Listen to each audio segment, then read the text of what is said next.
ništa tako. Ovo nego tako nije nešto. Nije tako nije. Znači, stvarno sam se pokajala što sam ovo pokušala. Ja i jednog i drugog advokata znam i sudnice mimo vas. Dakle, nijedan od njih me nikada nije vređao. Ne mogu da se setim sad da me neki... Pokupio je fore od svog klijenta. Ali hoću da vam kažem jednu stvar. Dakle, ja sam na to odreagovala. Ja sam na to odreagovala. Mi se sad i psovke i...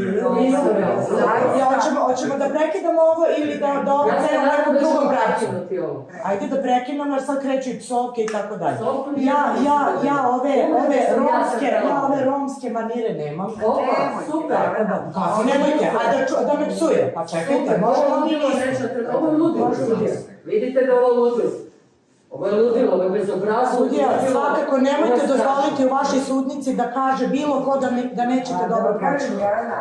Ja se cijelo život borim sama i nastavim. Pa isto kao i ja.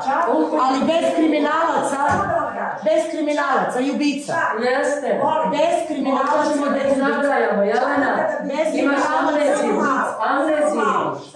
Amneziju. Samo malo. Kad bi krenuli da nabrajamo zločince i ubice. Majke ti, na broj pa ćeš dobiti na sudu tužbu.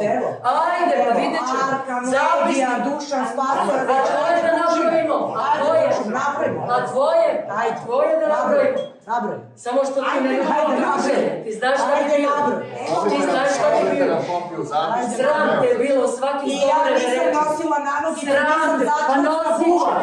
Nosit ćeš, a ti je nesreći da se slaviš, što je jako ružno.